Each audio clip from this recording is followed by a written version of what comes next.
Apata. She is the Music and Performing Arts Librarian at Dartmouth College and is also the NEMLA newsletter editor. She has a BA in Voice and German and is working on master's degrees in liberal studies and librarianship from Dartmouth College and Simmons University. She is the 2018 recipient of the Kevin Freeman Award and the Bibliothek and Information Deutschland grant. Her book chapter on the sing-ins appears in Scholarship in the Sandbox, published by ACRL. Memory performs in musical theater, opera, and with her jazz group in the Upper Valley of New Hampshire. Please welcome Memory.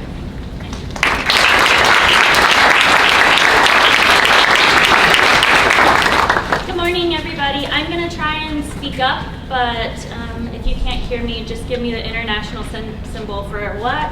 I can't hear you. Well, good morning. I am so excited to be here presenting on this topic.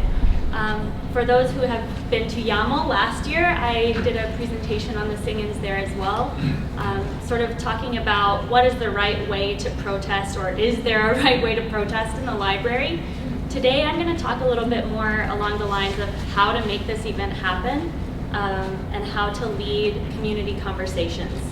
I'm really excited to be able to present this to my closest colleagues and mentors here at NEMLA, so thank you.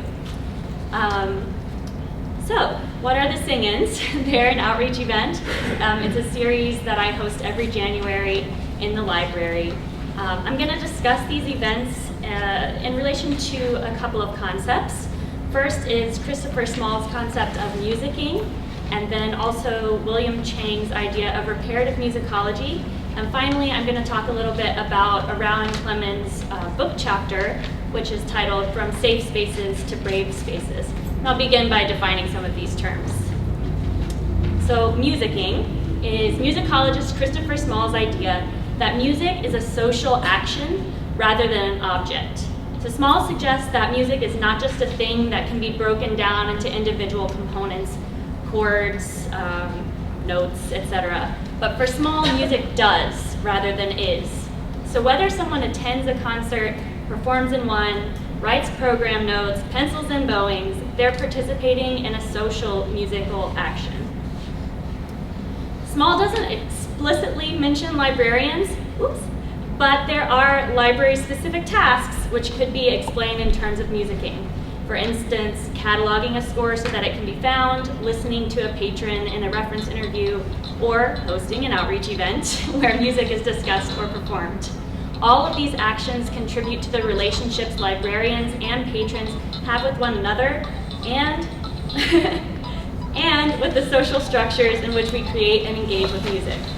Music librarians have the power to change the way that people search for, find, and talk about music. So we therefore have a responsibility to music in ethical ways.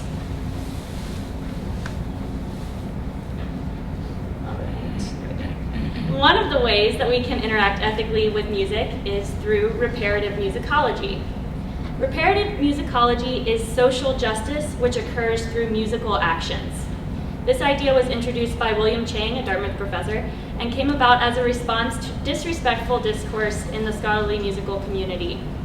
He suggests in his book, Just Vibrations, that people who work with music for a living can lead by example in issues of interpersonal care and communication because of their unique musical skills in listening and performing. The ability to sound good in both musical and scholarly situations also implies a responsibility to do good in those same arenas.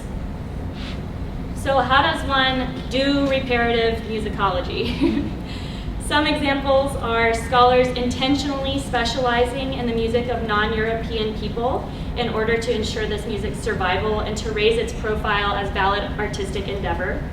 Another example might be scholars using their platforms in journals or books to address ethical issues in music, such as appropriation, or scholar teachers using their classrooms as spaces to exhibit care toward their students. So anytime a musicologist or a music librarian addresses the broken systems, rules, and attitudes which keep Black and brown people, LGBTQ people, differently abled people, and other marginalized people from living safe and full lives, they are doing the work of reparative musicology. Performing, composing, and listening to music which addresses these systems can heal the damage caused by them and help us to better understand one another. So how did I do reparative musicology at the Dartmouth Library? This is through the sing-ins. The intention of these is to create healing through music by discussing and performing music which addresses social issues. They occur every Friday during the month of January at 5:30 in the evening, and this is outside normal library hours, so we're not disturbing anybody who decides they want to study on a Friday night. We create a different program each week, and this includes, it's very simple, it just includes the lyrics and chord symbols for each song, and also a few discussion prompts. The event lasts about an hour and a half, and we usually get through 5 to 7 songs in that time. Our singers are usually Dartmouth students, staff, and faculty, but the majority of people who have come to these are actually community members in the Upper Valley. Our motto at the sing-ins is, if you can talk, you can sing. So you don't have to have any special ability, there's no audition. You just show up and prepare to sing and talk about tough music. So I usually lead the discussion and sing along, of course, but student musicians are the ones who are teaching the music. They're sometimes, but they're not always, library staff members. If they are library staff, we pay them at their regular hourly rate, both for the event and for any planning meetings that we do together. So the total time commitment for these students is about 3 hours for each event. We also have invited several a cappella groups to lead us through a program, and these students usually work on a volunteer basis. So when I approach students to lead the sing-ins, I may have an idea for several songs that I want them to sing. I usually have a theme in mind. So for instance, this year it was labor, but the students have total veto power over what they're going to be singing. I may give them a few ideas, but usually they're the ones driving the repertoire, and therefore the discussion. I also talk to the students a little bit about what kind of discussion they want to have, because the people who come to these things, I don't know them. They're mostly community members, and I have no idea what they're going to say. So I let the students know that the sing-ins are a brave space, not a safe space. We don't know what people are going to say. We don't know if they're going to offend one another. So everyone who leads a sing-in has to be prepared to guide the discussion. And this is an idea that I adapted from Arau and Clemens, from safe spaces to brave spaces. So I'm going to talk now a little bit about what the difference is between a safe and brave space. There was a session on this topic at NEMLA this year, but I unfortunately missed it, so this may be repetitive for some.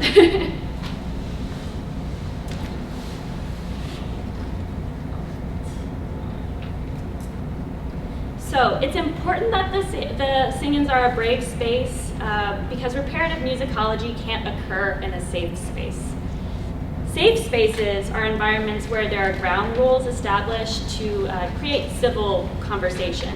And that's kind of the same thing as a brave space, but the problem with safe spaces is a lot of times students will back away from the conversation. They conflate safety with comfort. So as soon as the conversation gets tough, they stop talking, they disengage, and there's no discourse, and therefore no learning. A brave space, on the other hand, there are rules for conversation to keep it civil, but we really encourage participants to lean into their discomfort and ask why. Why am I saying what I'm saying? Why am I backing away if I'm not wanting to be a part of the conversation? So I'm going to show now sort of the differences between safe space rules and brave space rules. So controversy with civility is a brave space rule, which is an alternative to the more common rule, agree to disagree. Agree to disagree allows participants to stop conversations when there appears to be no consensus. One participant can end the conversation so that there's no attempt from either side to understand the opposition's point of view. Controversy with civility is a rule which asks participants to continue the conversation when things get difficult. It's a group commitment to understand the sources of disagreement and to work cooperatively toward common solutions. Another common ground rule is don't take things personally. Instead, Clemens and Arau propose own your intentions and your impact. Owning one's intentions means taking responsibility for your mistakes instead of shifting that responsibility to someone else. It means holding yourself accountable for the pain you may cause others by naive or ignorant statements and apologizing if necessary. So you apologize for the impact. Rather than telling someone, hey, just don't take it personally, I'm learning. The rule that's probably most salient to the sing-ins is challenge by choice. This rule has similar meanings in both safe and brave spaces, but the idea is that you can't force someone to have a conversation that they don't want to have. In safe spaces, this means that a participant can back down from the conversation once they're uncomfortable. But in a brave space, challenge by choice comes with a caveat, and that's that if you decide not to participate, you have to ask yourself why you chose to disengage. What's the reason that you're uncomfortable? Are you truly afraid of repercussions that are going to endanger you? Or have you just stopped listening and you have nothing valuable to add? How can you re-engage with the topic? This is most important to the sing-ins because by entering the event, a singer is consenting to be present for difficult conversations. And it's important that I make this clear from the very beginning of each session because community members come and they usually think it's just a sing-along. We're just gonna sit around and sing We Shall Overcome and feel good about ourselves. But that's not what this is about. We sit and we talk through issues of appropriation, of who is allowed to sing this music, who it's for. So I'm gonna give a couple of examples of how I've used this brave space concept when I myself as a facilitator have been really uncomfortable. So I'm going to take a drink of water first. One example of a musical safe space is a classroom where music is examined as an object rather than as a social action. So remember, music is not a thing, it's a do. So for instance, to discuss a song in terms of artistic autonomy or in music theory terms is a safe conversation. So in the photo here, we had a brave conversation. These students are singing Nina Simone's version of Work Song, which is about chain gangs in the Deep South. And we could have picked this song apart and categorized it into chords and phrases and individual notes or other things that really have nothing to do with Nina Simone or the content of the song. But instead, we decided to be brave and we passed each line of the lyrics around the room so that every person had to sing a one-line solo. Remember, these are not trained singers. These are folks who showed up and think we're all gonna sing together. So it's for some people it's okay, but for many it's really brave to sing a one-line solo. But it means that we had white students singing things like breaking rocks out here on the chain gang because they done convicted me of crime. So that may seem a little cringy, but why? That's why we have to have the conversation after we sing. So in our conversation, we focused on the action of the music. A brave conversation about this song would include a discussion not only of what the song is, but also what it does. So it would include information about Nina Simone and maybe leaning into the discomfort that we may have about her political opinions, because she really wanted a violent overthrow of racist systems. So we asked the question of whether or not those views actually are present in the music and if they have an effect on the way it's perceived by listeners. Our brave conversation also included a discussion of what it means for a white student to sing lyrics like breaking rocks out here on the chain gang, breaking rocks and serving my time, when it is really highly likely that a white student does not have the same statistical chances as a black student of ever being in danger of serving time. A brave conversation would ask who this music is for, how its meaning changes when it's sung by different people. So if the group disengages from those types of questions, there's no social repair because the conversation ends and we just stay comfortable. So the idea of the sing-ins coming to a place of being a brave space didn't really happen overnight. It was a learning process. Pat was actually at the first one. She allowed me to have them in the library, and we weren't having these types of conversations at that very first sing-in, I don't think. we were skirting around it and we were getting there. But I'm going to show you the promotional video that was made in the first sing-in, and this is because one of the rules of Brave Space facilitation is to model bravery. So I'm going to be vulnerable and divulge a mistake that I made in the planning of this event. And as you're watching, I'd like to ask you to notice the moments where I sort of hide behind privilege and stay safe. So do you have the volume? Yes, you can go ahead and put it there. All right. We'll do it on that for you if we need to adjust.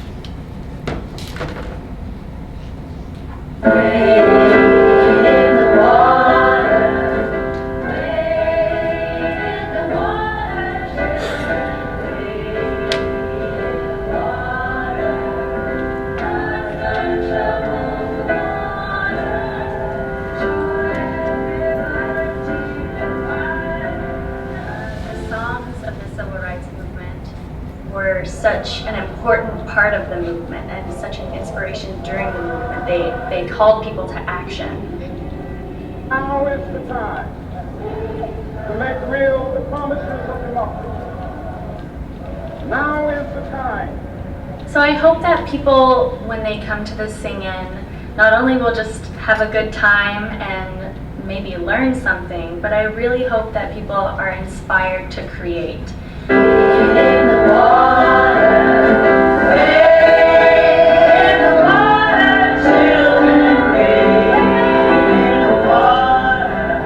thought to myself, maybe I'm not the person to teach this, and that's how we came to the decision to go to someone like Tanae, who is just a brilliant musician and really making her mark in the world musically.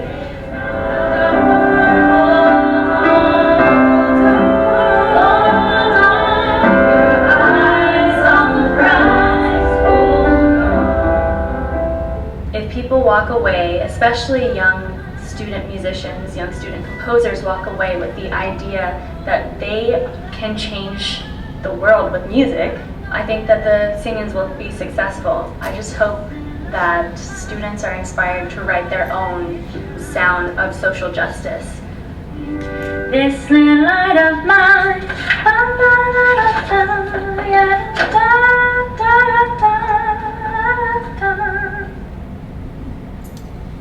So, when I first saw that video, I was really embarrassed because in this video, we see me, a white woman, claiming for my own the music of the civil rights movement, singing it proudly, but in the same breath, I said, I'm uncomfortable teaching this, I don't want to do it, I have to get somebody else to do it for me.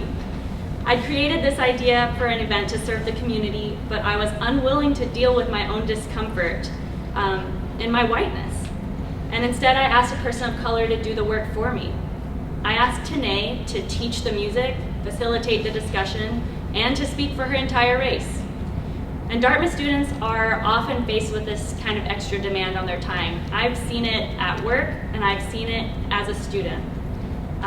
They're asked constantly to act as representatives for their entire race, religion, or nationality in class and in their extracurricular activities. So my asking for the main labor of the sing-ins to be performed by a person of color was a foundational mistake in the planning of the sing-ins, and something that we have had to work to correct. I'm sharing this with you to show that reparative musicology is not easy. You're going to make mistakes, but you have to own your intentions and own up to your mistakes, apologize, and correct the behavior. That's why it's so important to let people know what they're walking into. You can't expect your patrons to show up to something like this and engage with a difficult topic without getting their consent.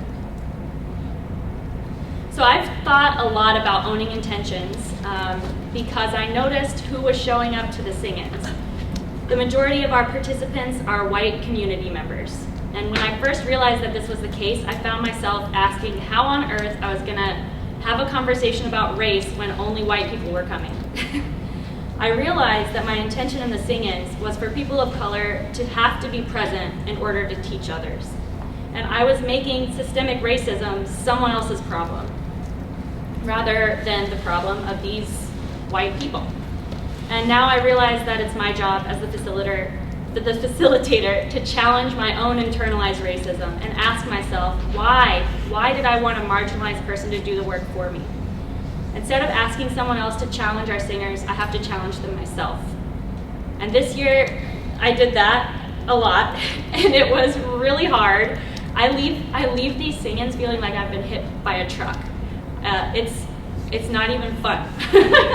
I hope that people come and have a good time and learn, but as a leader of this group, it's tough. So I'm going to share an example of something that happened this year. So this year, the theme of the sing-ins was labor, and for the first week in this series, we looked at the music of agricultural labor in North and Central America. The repertoire included things like Woody Guthrie's Pastures of Plenty and a Spanish translation of This Land Is Your Land, This Land Is My Land, and also Deo by Harry Belafonte. That was a really fun one. The first few songs we sang on the very first sing-in this year were not at all contentious, but when we got to Pick a Bale of Cotton by Leadbelly, we had to have a talk about our intentions. So the safe way to discuss Pick a Bale of Cotton is to say it's a lyrically sparse song, it's rhythmically driven, and it was written at the height of Southern sharecropping in the early 20th century. And it was used to set the pace of work. So when we talk about the song that way, we can distance ourselves and disengage with its meaning. We're discussing what the music is, not what it does. But when this song is sung at the sing-ins, the meaning changes.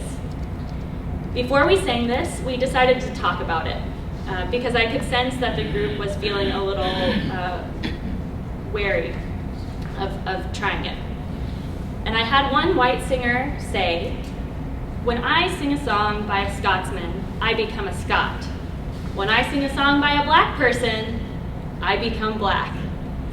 And remember, I'm having this conversation in front of 30 people, and of course that was the day the newspaper decided to show up. And I had to take a moment and challenge this person. And I don't feel like anyone ever feels ready to have this conversation, but I clarified and I tried to be respectful, and I said, "Do you mean when you sing a song by a black person, you feel empathy?" And the guy said, "No, I feel black." And I was just sitting there thinking, how am I gonna move this conversation forward? I didn't want to deny his experience, but I just explained to him, it's impossible for you to know. And for you to say that is not healing. And I think actually that for us to sing this song is not healing. So we returned to the intention of the sing-ins, which was to heal through music. And instead of singing it all together and sort of donning black voice as a group of white people, we decided to listen to it. But this is getting back to challenge by choice. So if you back down from the challenge of singing that song, you have to ask yourself why.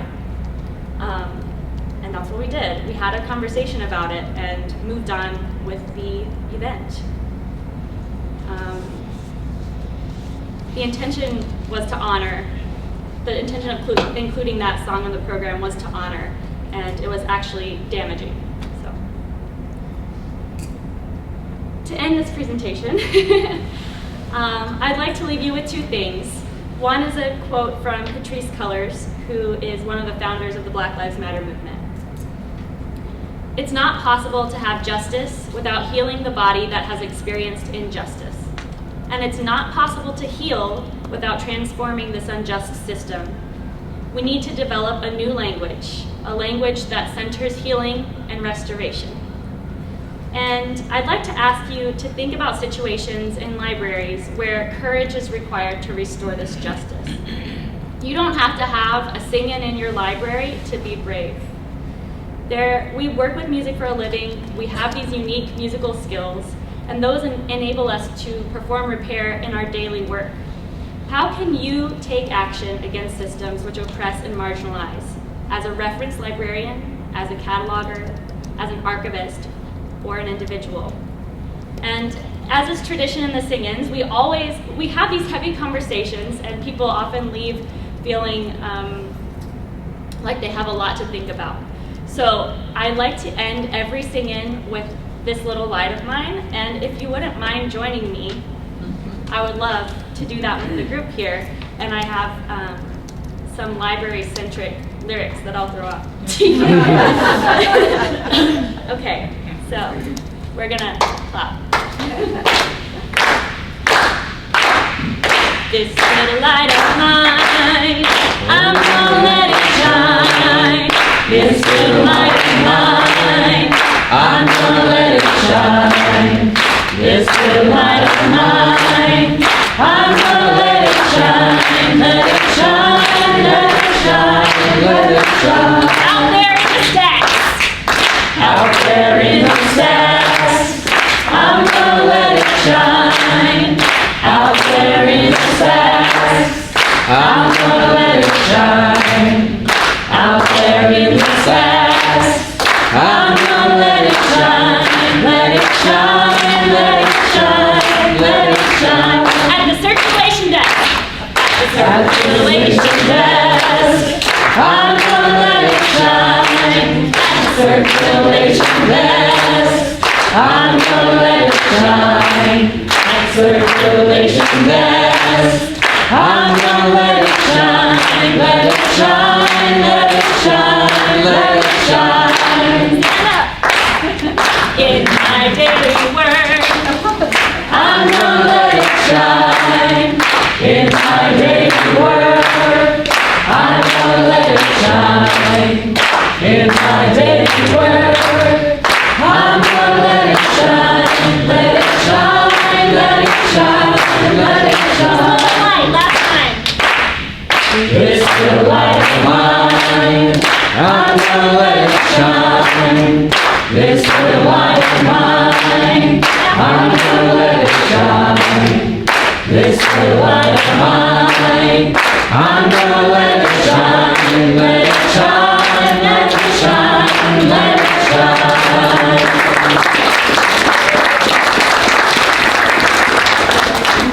Thank you. Thank you. Any questions?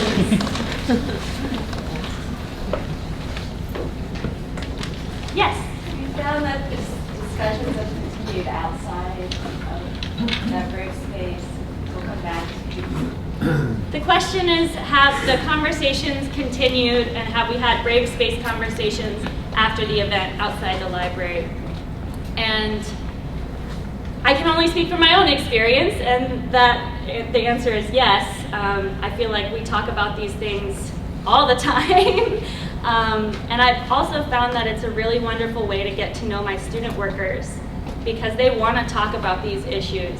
And having the event in the library opens the door for them to say, hey, I've never thought about, for instance, there's a book plate at Dartmouth that, I don't have a photo of it, but it's basically an Indian on the ground, a Native American Indian on the ground with a peace pipe, and Eleazar Wheelock, one of the founders of Dartmouth, like teaching down at and one of my students came to me and said, hey, I see you do these sing-ins, you're interested in social justice, can we do something about that book plate? So that opened up that conversation, and we're working on it, working on a solution. Other questions? Yes? Do you consult with anybody before you do your event, such as a psychologist or maybe a Black Lives Matter person or something like that?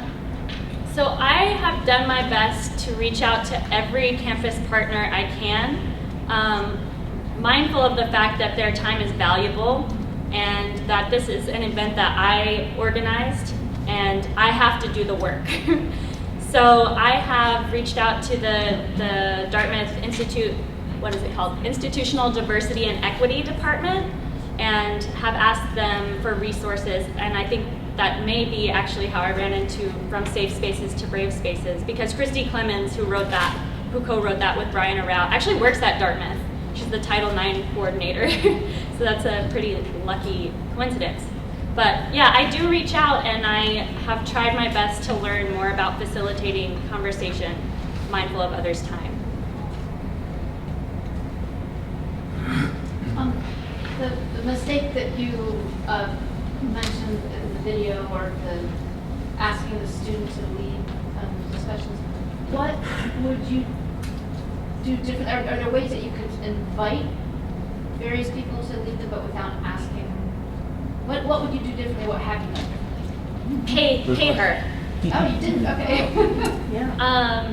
So Tanae actually came with me to whatever the long string of abbreviations was at the Canada meeting.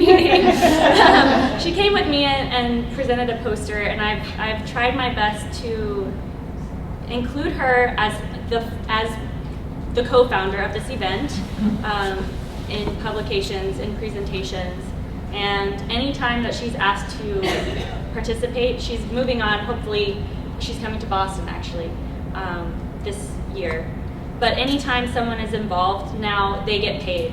There's the only time that people are volunteers for this event are when it's a big group, an a cappella group, because they use it as recruitment as well. So I feel like it benefits both of us.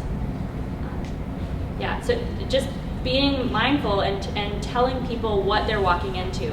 You don't want to say like, yeah, you're just going to teach a few songs and maybe we'll ask a couple questions. No, you want to tell them there's going to be a white guy in the audience who thinks he's black, and you're going to have to deal with that. And I will help, of course. I swoop in and try to help wherever I can when those conversations get tough. Oh, yeah. Well, I just had, it's been a learning process for you on the ground, but do you have suggestions for people who are interested, especially in how to talk about race when you are not a part of, or and facilitate that, so that I think people feel intimidated, or as you said, feel intimidated, like people aren't going to take me seriously, I lack authenticity, so I better pass the buck on to somebody else. But how do you have resources or suggestions for speaking intelligently without and leading, facilitating discussions when you are not a member of whichever group you're discussing? Yes. So the question is about resources for leading this discussion if you're a white person, basically. And my response is that racism is everybody's problem, and we all should be talking about it. And the resources that I found most helpful, I thought that I had them on this slide, but they're actually not there. It's a reading list that I made, and I'll be sure to send that to you, Sarah. But White Fragility by Robin DiAngelo is a great place to start. Mindful of Race by Ruth King is a really great place to start if you, like me, live in a rural area where there's not that much diversity. So the Upper Valley of New Hampshire is 95% white. But Ruth King talks a lot about racial affinity groups, so getting together with people of your own race and talking through your problems with race. That's a good book. And finally, I think I would also recommend Francesca Ramsey's Well, That Escalated Quickly, which is about talking about race in a digital environment. She talks also about face-to-face communication, but I found it as a millennial very helpful to talk about calling someone in instead of calling someone out. So respectfully addressing others' mistakes in a way that doesn't embarrass them and encourages growth rather than closure. Hi, I just feel like I want to name a feeling that I'm feeling right now, which is like kind of cognitive dissonance about getting up, like singing This Little Light of Mine without any exploration of the cultural context or, in the fact that we've changed the words and stuff like that. And I just felt like I got a real sense as I'm engaging with this of what it could be like to be in a brave space as opposed to a safe space. I feel like we're reappropriating. Like I think it's really generating a lot of the feelings that probably are coming up when we're trying to do that. But I was really, really uncomfortable after your presentation singing that without having explored in the context of what you're trying to do in these events. So it was really, it's a very tangible feeling of what I think you might be trying to do here. I think it's really interesting and valuable. So. And I would encourage you to find out, do some Googling. Well, I know. I mean, that's what I know, because if you think about what we might know, like on the edges of kind of quote-unquote common knowledge about the song, it's like, whoa, wait, we're going to all sing this here right now, and not even talk about where it comes from or what it means for us to sing it. Like, ah! So anyway, I'm just getting out there. Sorry. Yeah, thank you. Thank you for sharing that. And that's exactly why we do have the discussion. Because out of context, things lose meaning or gain new meaning. Yes. Have you noticed any kind of shifts, maybe not a demographic shift, in people who have come to the event now that it's become kind of a brave space which you can expect to be confronted? Yeah, I have. There are much more younger people coming these days. I actually had someone say something to me after this year that I wasn't really sure how to handle it. It was someone who I admire and has a social justice theater company in the Upper Valley. And she said, after coming to the sing-ins, I asked her what she thought about it, and she said, you know, I have enough places in my life where I'm challenged, and sometimes I just want to feel good. And it's this like self-congratulatory, like, I'm here, I sang We Shall Overcome, I'm part of the movement, but you don't want to talk about it. And I think that has turned people away, actually, in some ways. The fact that now these are known as a place where we're going to get in the weeds. Yeah, so their students want to talk, so they come. I don't know what time it is or when we're supposed to stop. We have 4 minutes. Okay, we have 4 minutes if there are any more questions. I was wondering if you had any conversations about the whole Kate Smith, God Bless America. I'm not familiar with that. Came up. I'm not familiar with that, so I'll have to look it up. Okay. Okay, thank you.